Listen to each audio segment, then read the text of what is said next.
What I've found is that most of us who get stuck in our careers and frankly in our lives, it's because we focus on the destination. We are being outcome oriented. We think we need to know exactly where we're going before we start moving. We spend so much time, what is my purpose? What am I meant to do here? We're not going to be able to necessarily figure out the answer to that. I don't think we have to have some broad mission statement. The best thing we can do is figure out what our curiosity is telling us and know that that is going to lead us somewhere. These are the breadcrumbs. These are the clues that are telling us this is where the meaning is. This is where the fulfillment is. And we're so used to ignoring it.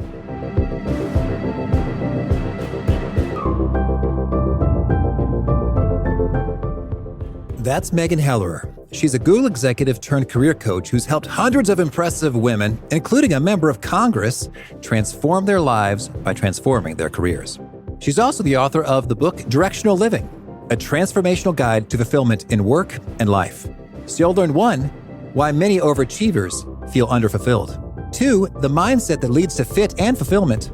And 3, the key questions to ask before any decision.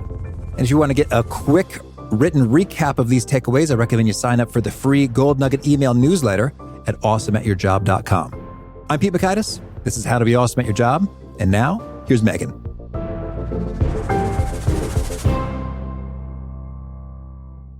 Megan, welcome. Pete, it's so good to be here today. Thank you for having me. Well, I am excited to have you and discuss some of the insights from your book, Directional Living. And I would like to hear a story about a transformed client, but it sounds like in many ways your own story is like the picture-perfect textbook case for what we're talking about here. Could you tell it to us? Absolutely. Yeah, I consider myself my own first guinea pig. All of this grew out of my own need for solutions, for answers. And so my story is I was what I now have come to call an underfulfilled overachiever, which is someone who has checked all the boxes, done all the right things, did everything they were supposed to do, and really built this like great on paper life that did not feel so great inside. And for me, that looked like, getting straight A's in high school, captain and president of all the things, going on to Stanford, graduating at the top of my class, starting at Google almost immediately after I graduated, and dutifully climbing the ladder for 8 years there and getting a bunch of different promotions and getting to work on cool stuff and be exposed to a lot of interesting ideas.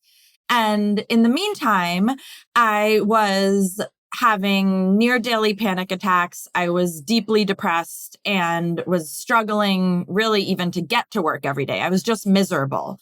And I should say this wasn't always how I was. My mental health started suffering in my time at Google.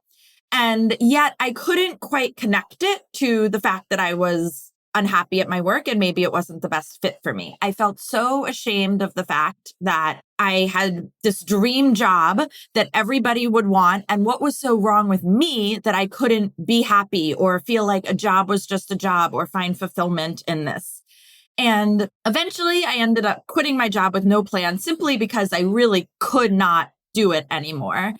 And through that process of simply trying to help myself, I sought out many resources and teachers and mentors and programs, and nothing was quite helping me find a new approach or a new way of thinking about my work and my career. And through that process, I ended up taking a coaching training course simply in an effort to help myself, but also thinking that it might help me when I was back in corporate land, mentoring and managing teams again.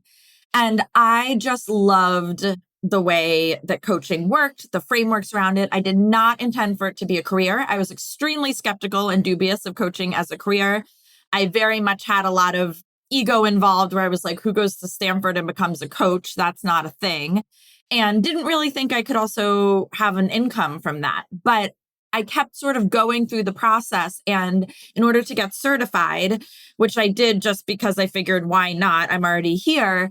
I had to get a certain number of paid hours of coaching, and you reached out to some friends of friends. And what happened is that their lives started to change. My life started to change through helping them change their lives. They started referring people to me. And before I knew it, before I even had the intention of having a coaching practice, I had a full roster of clients. And sort of still dragging my feet, I decided it was something that I couldn't not try. And fast forward 10 years later, I've now been working with helping underfulfilled overachievers find fulfillment and developed a methodology and a framework for thinking about this and looking at this that I realized also applies beyond underfulfilled overachievers, and now have had the great fortune and joy of getting to write a book about it as well. Oh, that's so cool. Well, I want to dig into so many little tidbits here. First, my own just curiosity. Which coaching certification body? Coaching Training Institute, CTI. I think they might have changed to Coactive Training Institute. I was going to say, I don't know a ton about the coaching landscape, but I did do the fundamentals course with the Coactive folks. And it seems like the people in the know often say, this is what's up. Yeah, so that was the first course that I took, was the fundamentals. And then for the sake of brevity, I left this out of it, but I took that and then I didn't go back. There's many other series. I didn't go back for like 3 months because I was like, this is too much fun. This can't be serious work. And because work has to be hard and serious. And therefore, this is a waste of my time because it's not going to lead me to where I want to go in my career, which was a whole other mistake or misguided belief. And eventually I couldn't stop thinking about it and went back and completed it. Mm-hmm. Okay, well, so then let's back it up a little bit. The panic attacks and the deeply depressed and the miserable situation at Google, were these in your life prior to Google? Like as you were crushing it at Stanford, etc.? No. So I think that's a key part of the story, is that I did not struggle with mental health previous. I should say I had high functioning anxiety to some extent, but it wasn't debilitating. It wasn't getting in the way of the way I was living my life. I had pretty decent coping mechanisms. And so it really escalated majorly at Google. And so now you've done a lot of work and a lot of reflection. And can you identify, is it your assertion that it was the primary driver of some of these mental health challenges was the mismatch of you and that role there? Yes, actually. So I often refer to it as the fulfillment ache, which is like the distance between who you are actually and how you're showing up in the world. And when that chasm gets too big for too long, this sort of existential depression, anxiety struggles develop in that gap. So again, it really does become physically, viscerally painful to live that way. And so I think it was a misalignment of my life in general, Google being a very big piece of it, given how much time I was spending there and how maybe unbalanced my life was. But I don't think my relationship was a good match for me at the time. I don't think the city I was living in was a good match for me. And so there was holistically, it was the misalignment of my life, but that was a major piece of it. Well, since we're talking about being awesome at jobs here at How to Be Awesome at Your Job, I'm curious, can you identify the particular pieces of mismatch within Google? Because I would imagine, and you correct me if I'm wrong, that there may well be some roles inside the vast breadth that is this company in which you might be delighted. Do you think that's the case? Or no, there were a few fundamental things that just weren't working for you? That one might be delighted in, or that I personally might be delighted in? You, Megan, would be delighted in. Yes. Because I was going to say, this is not an anti-Google thing, right? Like there are many people for whom working at Google in whatever role they're in, and I've coached people into Google or supported people's decisions to stay at or join Google or other tech companies and all of that. So this isn't anti-Google or anti-corporate. For me personally, I do not think there's a role at Google. Never say never, but as far as I can tell, I do not think there's a role at Google that would be aligned for me. So there are a few broader things like environment. Like I just don't think I'm meant to be in like an open floor layout plan. Like I'm pretty introverted and I like to do like deep focus work separately from people. So there are things like that I think were never a good match for me and really drained my energy. Well, I love working from home, which I think is another thing. Like I am most creative and most effective from like 5 to 9 in the morning. And that's when I do my best writing, my best deep thought work. And so it's hard to do that when you are keeping corporate hours. I mean, you can still do that. But then you're spending 4 extra hours with like your butt in the seat to demonstrate that you're there in the office. You don't have a lot of control. Like I only take meetings at certain days and certain times because that's like the best flow and efficiency for me. All of these things, not Google specifically, but are difficult in corporate land.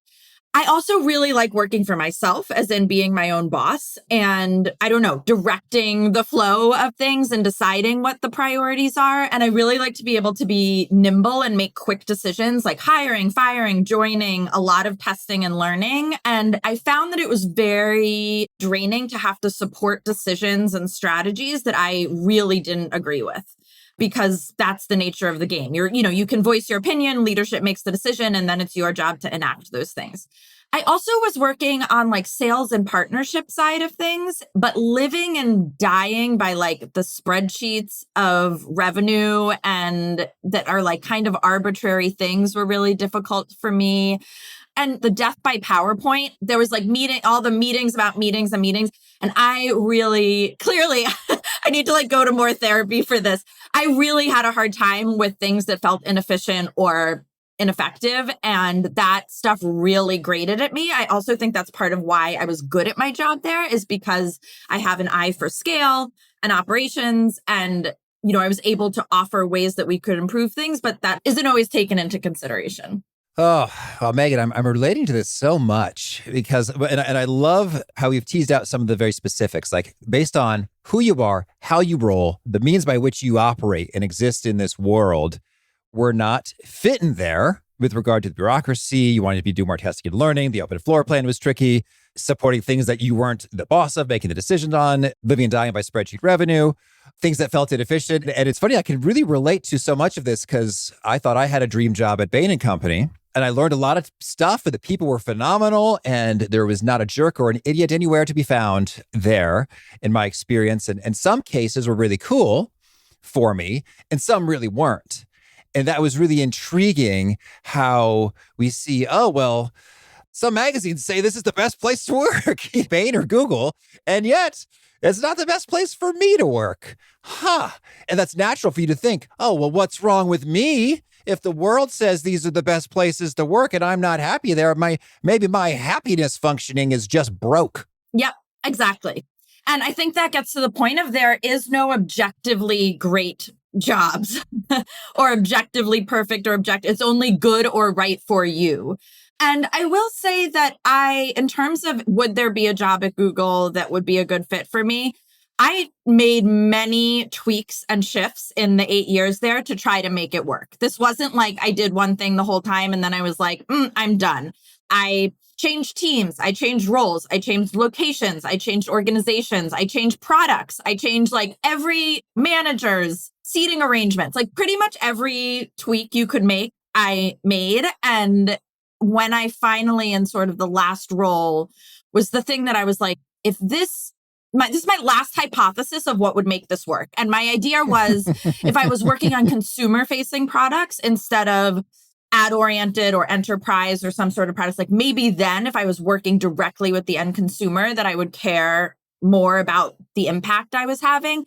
And even then, and we were working on Google Wallet at the time, like tap and pay, which was brand new and like such a revelation and was like novel and interesting. And as a consumer, I was excited about it. And I still was not excited about doing the work involved in that. And the day-to-day of what that actually felt like and the experience of it really made it clear for me. And then I think I had been working my butt off for this promotion. I really was like working so hard for so long and like whatever, doing all the things. And then I got it. I got the promotion and I felt nothing. In fact, I felt emptier. I was like, what am I working for now? And also nothing actually changes. It's the same job with just like maybe more responsibility, maybe a slight pay increase, higher expectations. And now I just work for another promotion.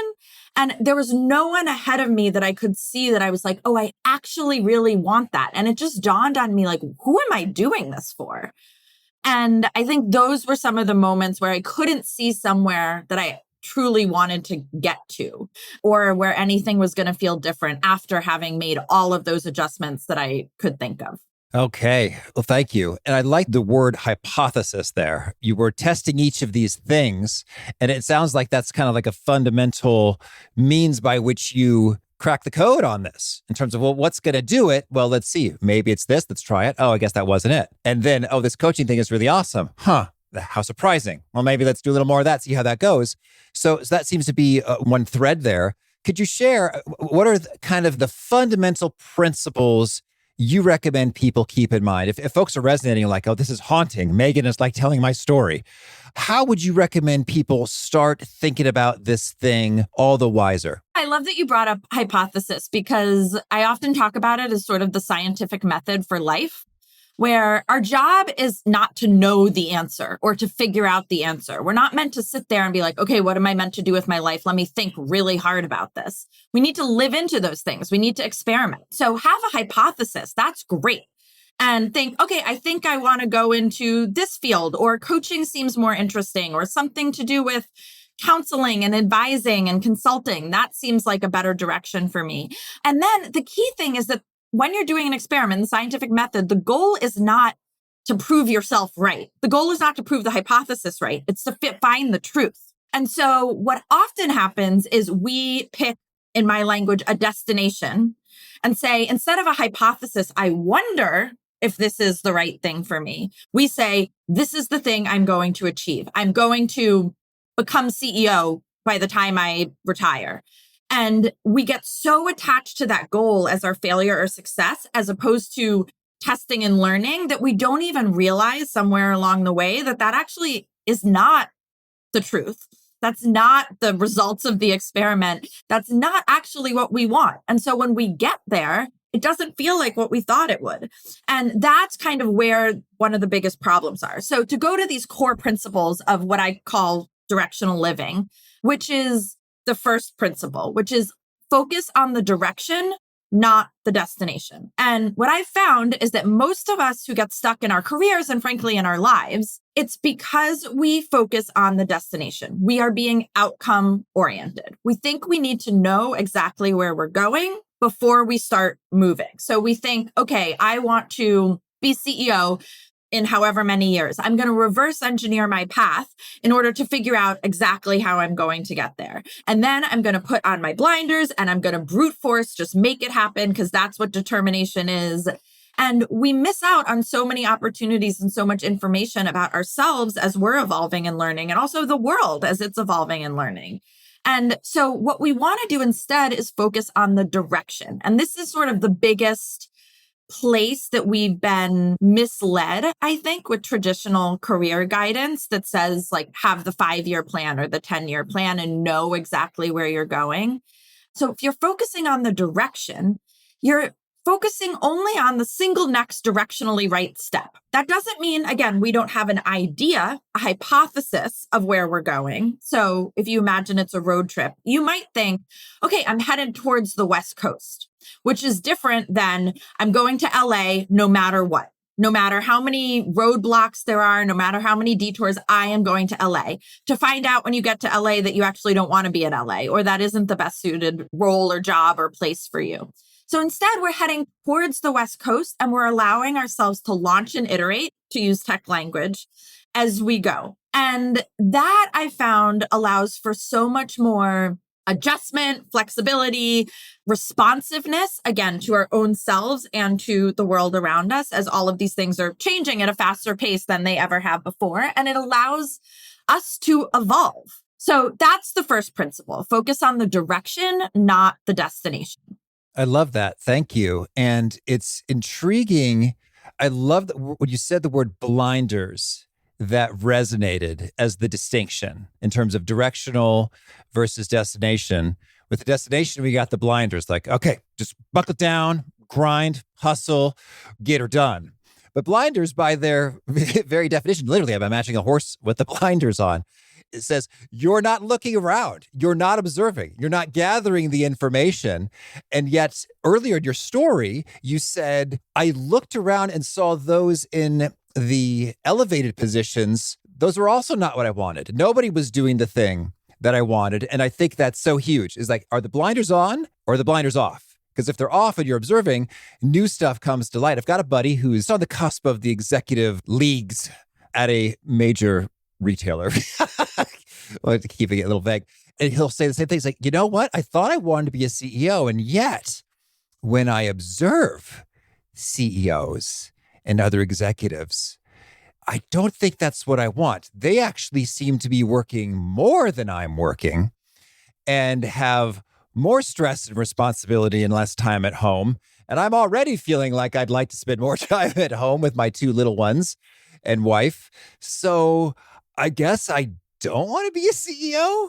And it was like quite a revelation for him. Yeah. So I would say a couple things about that. So in terms of your friend specifically, I love that he's thinking about it that way. I would also caution that, or I would question, if I were him, I would wonder if there is space to redesign what CEO looks like. So I wouldn't just throw, like, I don't see any CEOs that look like the way I want to be a CEO, so I must not want to be a CEO. Like, there may be room for him to design it in a way that works for him, especially because he's going to be in a leadership position. Or again, he may say, I don't think I do want to be a CEO. What is directionally right for me? Or what's like a 1-degree turn? Is it something else in the C-suite? Is it staying where he is for the next however many years? And then maybe he wants to be a CEO when he feels like it better suits his lifestyle at some later time. Like, there are many ways to look at this, but I love that he's asking that question.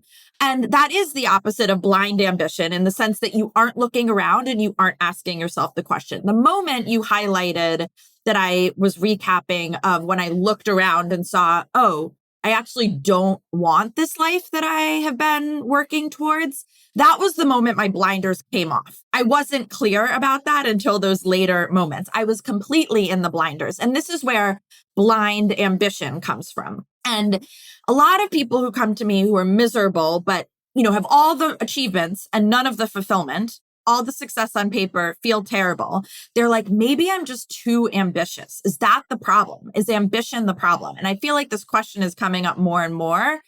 And the thing to me is that ambition is just the desire for impact, a desire for contribution, almost the desire for more life. There's nothing wrong with that. In fact, I think that's a beautiful, wonderful thing. And it's the type of ambition, the way and the how of the ambition. So the blind ambition is the destinational thinking, right? Pick the destination and decide no matter what you're getting there. It's sort of like the end justifies the means approach of navigating your career and your life. Aligned ambition is this warmer? Is this colder? Launch and iterate, directionally right approach where you have an idea of where you're heading. You're not aimlessly wandering. And maybe CEO has been a beacon for him, and that's been incredibly effective as a direction. But it's different than holding on so tightly in the blind ambition sense that it becomes a destination and the only way that he can achieve success in his life. Lovely. Okay, so that's a core principle right there. We are going directionally as opposed to strictly to a precise destination. We are not having blinders, or rather eyes wide open, observing what are we seeing, what are we thinking, what is this information sharing about our emerging, evolving hypothesis. Is there another key principle you recommend we keep in mind? Yes, and we've touched on it a little bit, so perhaps we don't need to go into as much depth about it, but it's launch and iterate. So take an experimental approach to your career and your life. And this is especially important for overachievers or perfectionists, right? Where it's like either you failed or you succeeded. But when you take an experimental approach, it can really help to sort of loosen up your ability to try things. Because if you get any more information from whatever you're doing, it's been a success. So if we're redefining success as learning, as where the only mistake or the only failure is not taking action, this gives us so much more freedom and so much more permission to figure out what works for us. And that is actually what tends to build the most effective, fulfilling, impactful, meaningful careers and lives, is a willingness to launch and iterate and test and learn. And when we're launching, iterating, testing, and learning, do you have any favorite approaches by which we can do this that might be lower risk than quit your job, move across the country, and do the thing? Well, that's the whole beauty of it. With the launch and iterate approach, with a directional approach, you never have to take gigantic leaps because every single step is just taking the next directionally right action. And so I actually discourage people from making any gigantic sweeping decisions. This should be a lot of small tweaks. And then when the big decisions get there, they feel like just the next decision as opposed to some gigantic leap of faith. So your job is only to move the plot forward. If you made progress that day, you're good to go. So again, it's not about quitting your job or getting divorced or moving across the country or selling all your things or switching industries or any of that. And often that is impulsive and running away from something as opposed to running towards something. Obviously, I had to do that, but not everyone has to blow up their life. And my hope is that had I had these frameworks and tools, I might not have had to do that. I may have been launching and iterating and testing and learning a lot earlier. So yes, small decisions are important. And whenever you're feeling stuck, I encourage people just to, where's my curiosity leading me? What's one thing I can do that makes this feel warmer as opposed to colder, that's moving me in the right direction as opposed to the wrong direction? And following just that sort of simple calibration, if you make enough right turns, you're going to end up in the right place. Okay. And could you give us some examples of tiny, hotter, colder decisions? So I recently moved to upstate New York. I guess it's been about a year or two now, so not that recent. But I grew up in New York City. I obviously did a stint in California, but I was like, I'm New York for life, and really thought I was never going to leave. But hadn't really given it much thought. I was never like, where am I going to spend my life? It just was like, this is where I am. And in the process of writing my book, I realized I really needed to give myself a DIY writing retreat. And so I rented a cabin in upstate New York and went there just to focus and write this book. And I ended up in this one place and I was blown away by how much I loved it and how different it was than what it was in my head. And also how differently I experienced it at this point in my life versus other points in my life. So I went home, went back in my life, back to our normal life. And the next summer, but I kept thinking about it. And so the next summer, we decided to rent a house for the summer up in the similar area and try out for the summer what it was like there. And again, I was like, wow, I really love it here. And then I started thinking, what if I don't leave? What if we actually live here? And that felt like a complete revelation. But instead of getting rid of our apartment and buying a house upstate and just making it happen immediately, I was like, I just need to take one more directionally right step. So I asked the person who we were renting the house from what her plans were. And she was actually like, well, I happen to not be coming back. So I would consider renting this to you long term, which is actually a big deal because we didn't want to buy because we wanted to test. So we ended up staying in this house and renting for a while longer and just testing and learning because there were many variables that we needed to figure out. My husband has a job in the city, so he's a professor. And so he does need to be there a few days a week. What was that going to look like? And so we did that for 6 months, see how it feels. And we loved it. And so then when it turned out that she was going to sell the house, we ended up finding another place, looking around and deciding, okay, what are we going to do? And we found the most perfect home. And it happened to be right around the same time that we found out we were pregnant and we were going to have room for the baby. And so it all sort of worked out there was a lot of synchronicity involved. So that's an example of how some people might be like, I need to figure out where I want my permanent home to be versus, wow, I'm just noticing I really like being here. What if we tried this out for a few more months or whatever it is that you have the possibility of doing?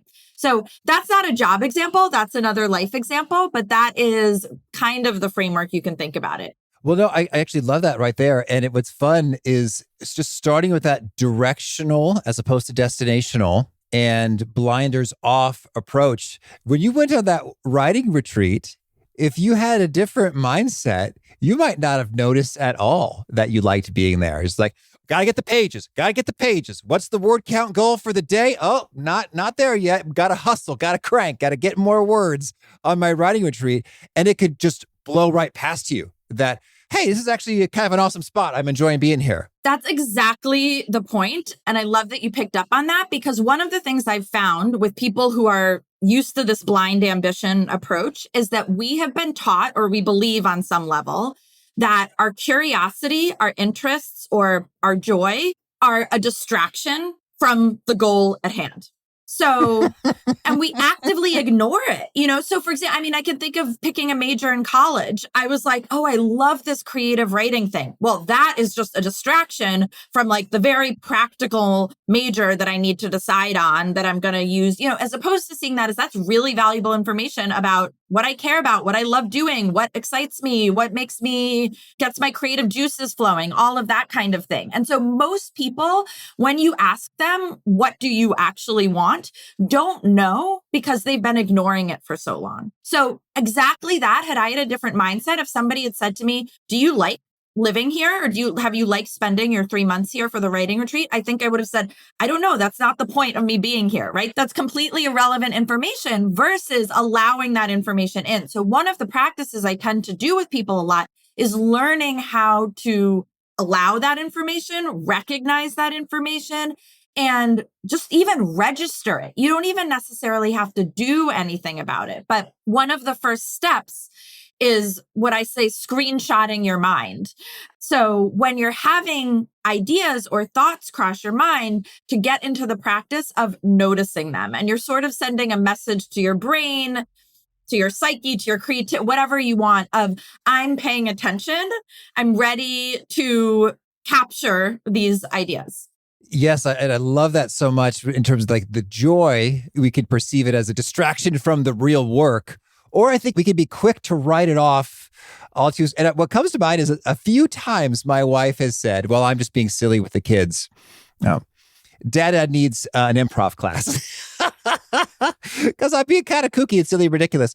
And I sort of immediately dismiss that in terms of, well, hey, there's a lot of going on with work and the young kids and, this is not practical. But I think like a better approach steeped in these principles would be say, there is something to that. Like there is a part of my silly, kooky nature that is meaningful and joyous, that isn't getting a chance to be expressed as fully in my current set of roles and duties. That's worth reflecting on, as opposed to immediately dismissing, oh, improv class. I'm not going to drive all the way into the city for that. Forget it. Yeah, exactly. And that's exactly the type of thing, because here's the other surprising thing, or at least surprising to me, curiosity. So an interest like that, like, improv is the best proxy that we have for purpose. So we spend so much time, what is my purpose? What am I meant to do here? We're not going to be able to necessarily figure out the answer to that. I don't think we have to have some broad mission statement. The best thing we can do is figure out what our curiosity is telling us and know that that is going to lead us somewhere. So if there's something, when someone said, oh, improv class, first of all, if it wasn't interesting to you, if there wasn't something in there that you were interested in, you wouldn't even bother rejecting it. Right? You would just be like, no, that's not interesting to me. The fact that you, one, have noticed it, but two, actively are like, no, I'm not doing that, tells me that there's something interesting in that to you. And then doing that, I would love to encourage you to explore, even just looking up improv classes, or maybe it's a one-day workshop, or maybe it's just going to more improv shows, right? The lowest stakes thing that you can think of as a way to take another step to explore this curiosity, because we don't need to know where it's going. And it doesn't mean most people will jump to the destination. Well, I'm not going to be a professional improv person, or how am I going to use that in my life? But instead realizing it may not be that you do improv in some way, but maybe it sparks you, like just makes you so much more creative in general that suddenly you're having all of these other ideas for a podcast or for whatever other things that you're working on. Or maybe there is something there that again, doesn't have to be improv specifically, but maybe it moves to some other kind of performance, or you make some sort of connection that ends up being something that becomes really meaningful for you. These are the breadcrumbs. These are the clues that are telling us this is where the meaning is. This is where the fulfillment is. And we're so used to ignoring it. Another analogy I like to use here is that it's like cravings for food. So the cravings are meant to tell you where the nourishment is, right? If you are lacking vitamin C, you might start craving an orange. For us, the curiosity craving for improv, for silliness, for goofiness, for whatever that self-expression is for you, is your body's, your psyche's, your spirit's way of telling you that there's some sort of nourishment, fulfillment, purpose there for you and that you need to follow that. Well, thank you. Well, Megan, tell me any other top do's and don'ts you want to make sure to put out there for the underfulfilled overachievers? The first thing that I want to highlight is that many people say that they feel like doing this work, this reflection on like, where's my curiosity leading me? What am I interested in? What do I care about? What is fulfilling for me is selfish or self-centered. And what I want to say is that I really believe and have found that everybody benefits when we are doing the work that is most aligned for us, when we're living the life that is most aligned for us, because we're not only happier and more fulfilled, but we are giving other people permission for them to do what's most aligned for them. And we're also doing our best and most impactful work. You're actually not being helpful to your team for you to be in a job that is not aligned for you. Donate that job to someone else who actually is really aligned for that work, who can actually show up and want to be doing that work. A lot of people feel like, oh, but I'd be abandoning my team. You're actually abandoning your team by doing work that isn't really where you want to be doing and where you could be having such a more impact. The way that you contribute most to the world, the way that you can benefit most to your community, to the people around you, to your family, is by doing the work to figure out what is most aligned for you, because that's where you'll be the most impactful. And this ties into the second point, which is another pushback I get, which is, but what if I can't afford to quit my job? Or what if I can't afford to do this kind of work? And this is completely valid in the sense that coaching is not available to everyone. And most people can't afford to quit their job. And the good news is you don't have to. But we are making decisions every single day in the life that we're already living. And my suggestion would be to start asking yourself in all of those decisions, is this directionally right? Or is this directionally wrong? Is this warmer or is this colder? And how can I make it more directionally right? This could be in what you're eating for dinner. Am I doing this because it's something I think I should do or because I actually want to? In what books you're reading, what podcasts you're listening to. If you can start to make all of your decisions, steering them more in the directionally right, most aligned for you way, this is going to have huge ripple effects on the rest of your life and costs nothing. Exploring your curiosity doesn't mean spending a couple $1,000s on a program. It could mean taking a book out from the library. It could mean listening to a free podcast. It could mean doing a Google search. It could mean sending an email to someone to have a conversation about them. Take an action, any action towards your curiosity, and advance the plot, and you're doing your job. Big thanks to Megan for sharing her wisdom with us. And big thanks to our sponsors. Check them out. All right. Well, now could you share with us a favorite quote, something you find inspiring? One of my favorite quotes that is actually the best analogy I know for directional living came from E.L. Doctorow, which is, it's like driving in a car at night.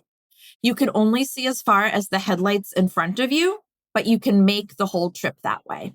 And a favorite study or experiment or bit of research? I think these are depressing studies, but I think they're important, which is engagement at work is at an 11-year low where only 30% of people feel engaged with their work.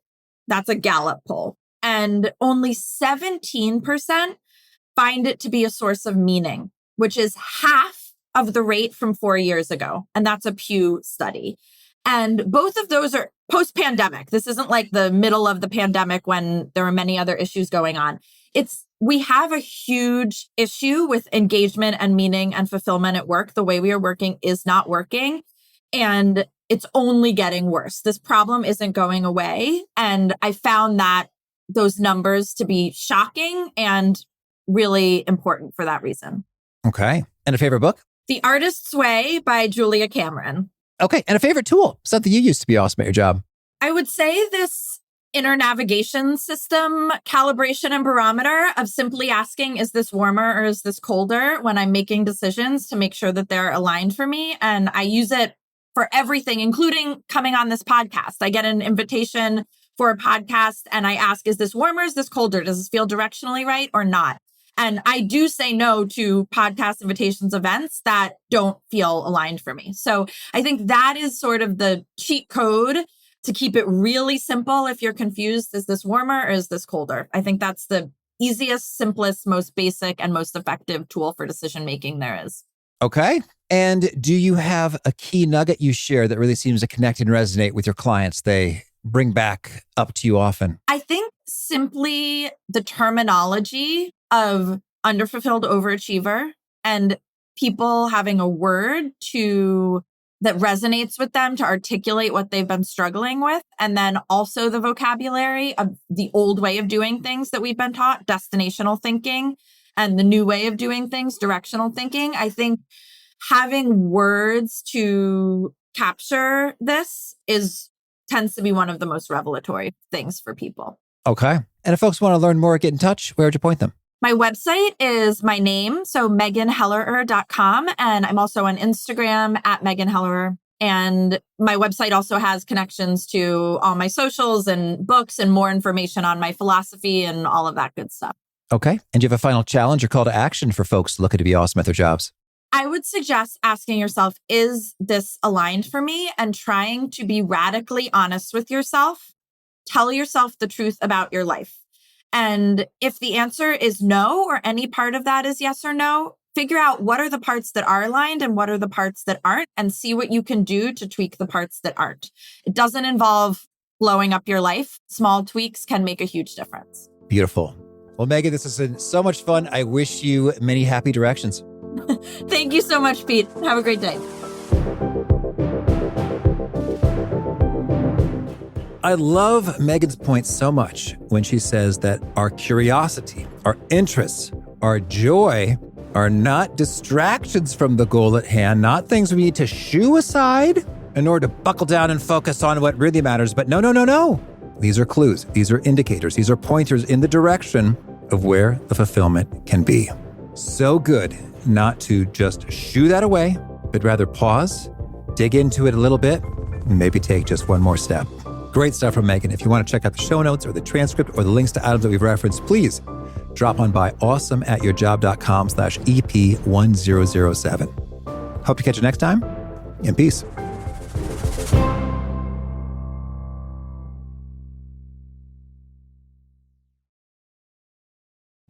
Meet Cheryl. Hey. She's on vacation and lost in the moment. Unfortunately, so is her Chase debit card. It's gotta be somewhere. Maybe she lost it at salsa night. These skirts should have pockets. Or maybe she lost it at Pilates. 3 and 2 and... But she's not worried. With the Chase mobile app, she can lock her card till it turns up. Tools that help protect. One bank that puts you in control. Visit chase.com/checking. Chase, make more of what's yours. Chase mobile app is available for select mobile devices. Message and data rates may apply. JP Morgan Chase Bank, N.A. member FDIC.